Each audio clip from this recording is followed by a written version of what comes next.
Buenas tardes, vamos a tratar de un tema muy importante, lo que tiene la mayoría de peruanos, la patología que tiene la mayoría de peruanos como enfermedad renal diabética. ¿Cómo diferenciamos esta de la nefropatía diabética?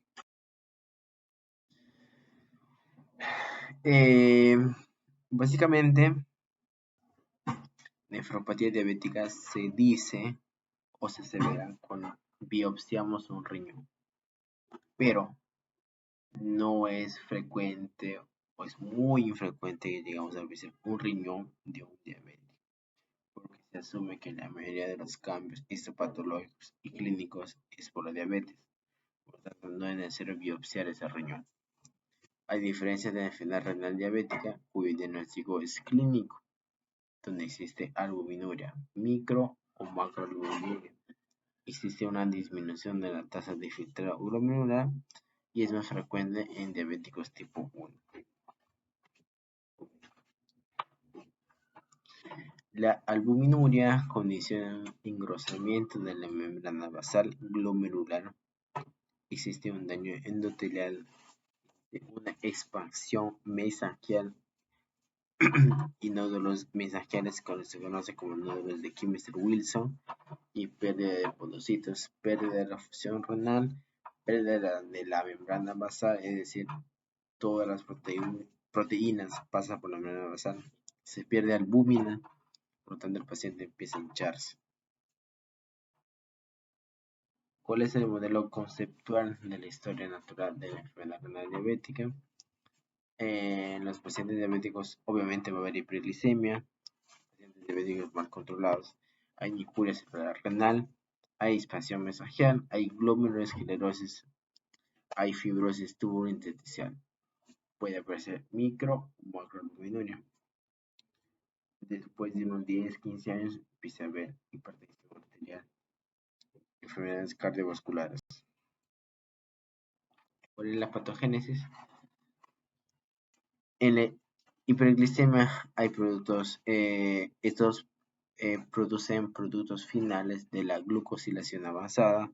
Hay especies reactivas de oxígeno, lo cual produce una proinflamación y es profibrótica.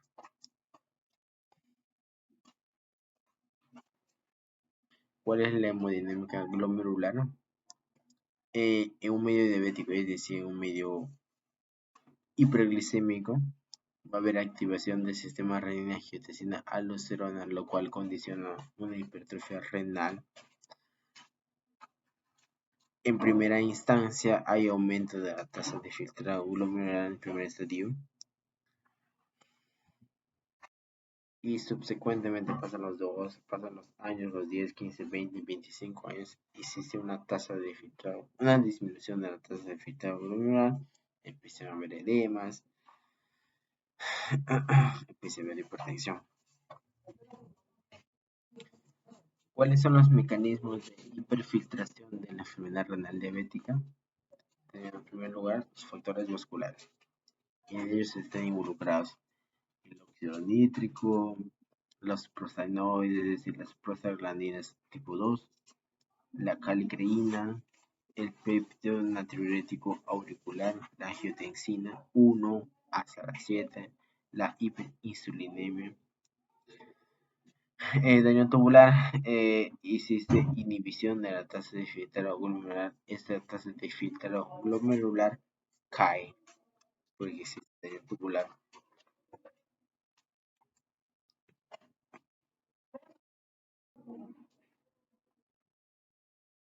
También está involucrada la inmunidad innata, el estrés oxidativo e inflamación.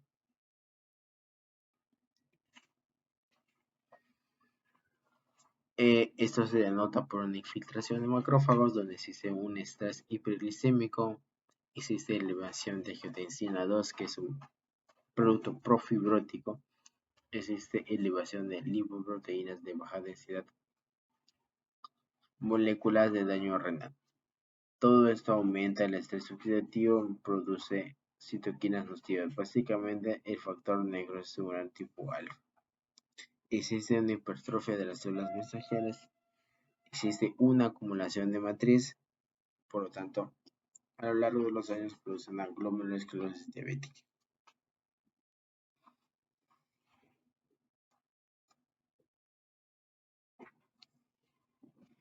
Como hay daño renal, esta se manifiesta por fibrosis intersticial y atrofia tubular. En ellos están involucrados el factor de crecimiento transformante tipo beta, el inhibidor del activador del plasminógeno tipo 1 y los productos finales de glucosilación avanzada, la angiotensina 2 y la albuminol. Todo esto produce un aumento del factor de crecimiento transformante tipo beta, que es un proinflamatorio. Esto daña los pericitos y los miofibroblastos. Epidemiológicamente es la principal causa de enfermedad renal crónica y enfermedad terminal renal en todo el mundo. Y como les había mencionado, casi nunca se biopsia. La incidencia disminuyó aproximadamente un 10%, la mortalidad ha aumentado aproximadamente también un 10%. La disminución de la tasa de filtrado glomerular es más común en pacientes con diabetes tipo 2. ¿Cuáles son los factores de riesgo para desarrollar enfermedad renal diabética? Edad mayor de 40 años, ascendencia afroamericana, el sexo principalmente los varones, nivel socioeconómico bajo. Eso está relacionado básicamente con la nutrición. El fumar, el ser obeso, el tener hiperglicemia, el tener hipertensión arterial, la genética y la lesión renal aguda. Les había mencionado de la albuminuria. Esta clasifica, bueno, antiguamente se clasificaba como micro o macroalbuminuria. Actualmente se dice, existe una albuminuria normal a levemente aumentada, moderadamente aumentada o severamente aumentada. Normal a levemente aumentada menos de 30 miligramos por decilitro, moderadamente aumentada de 30 hasta 300 miligramos por decilitro y severamente aumentada mayor de 300. ¿Cuáles son las manifestaciones clínicas? La albuminuria moderadamente o severamente aumentada con tasa de filtración glomerular estimada disminuye. Por lo general, los pacientes están asintomáticos. Esto se correlaciona con el primer estadio de nefropatía diabética, esta es la hiperfiltración. La albuminuria se puede estimar utilizando una muestra de orina puntual, la famosa tasa de relación creatinina-urea de una muestra de orina espontánea. La tasa de filtrado glomerular se puede estimar utilizando varias ecuaciones diferentes basadas en creatinina. Tal es el caso del CKD-EPI y el MDRD tipo 4, las cuales son las más utilizadas. El diagnóstico es clínico. ¿Cuáles son los criterios? Cuando existe albuminuria persistente y o tasa de filtración glomerular disminuida persistentemente. Diabetes de larga duración o retinopatía diabética establecida. Aquí encontramos en la patología. Primero, la normalidad inicial es el engrosamiento de la membrana basal. Luego existe una expansión mesangial, que puede ser difusa o nodular. Los famosos nódulos de Kimmel-Wilson, lesión de producidos y esclerosis glomerular. Luego existe una hialinosis arteriolar y una arteriosclerosis de vasos sanguíneos que son un poco más grandes. ¿Cómo la clasifica la Sociedad de Patología Renal? En 4 clases. Clase 1, engrosamiento aislado de la membrana basal glomerular. La clase 2 en 2A y 2B. La 2A, expansión mesangial leve y la 2B, expansión mesangial severa. La 3, al menos una lesión de Kimmel-Wilson y hay un menor de 50% de glomerulosclerosis global. La clase 4, glomerulosclerosis diabética avanzada, en el cual el paciente necesita tratamiento con hemodiálisis.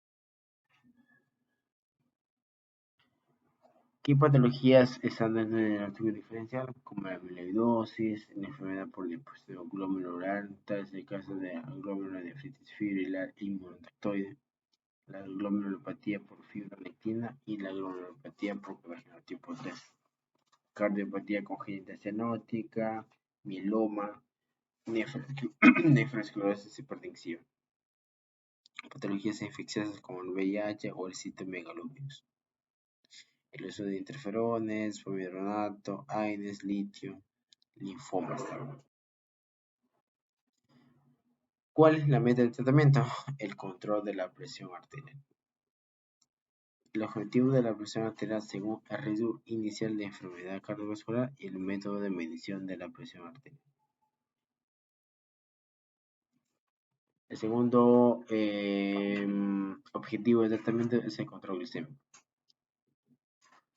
El paciente diabético debe tener una hemoglobina glicosilada menor o igual al 100%. Se debe modificar los estilos de vida, básicamente ejercicios aeróbicos, al menos 30 minutos por 6 días. Reducir los lípidos con hipolipemiantes como la atorvastatina, la fluvastatina, los cuales no requieren ajustar dosis, basados en la tasa de filtración glomerular. Albuminuria severamente aumentada, tratar con IECAS o con ALA2. Diabetes tipo 2, tratar con inhibidores de la SGLT2, inhibidor de cotransporte de glucosa tipo 2. Debe ser evitar en los pacientes esos medicamentos como inhibidores de la tasa inhibidores de transportador de la glucosa. Se debe evitar en pacientes con el tasa de filtrado glomerular menor de 25 a 30 ml por minuto.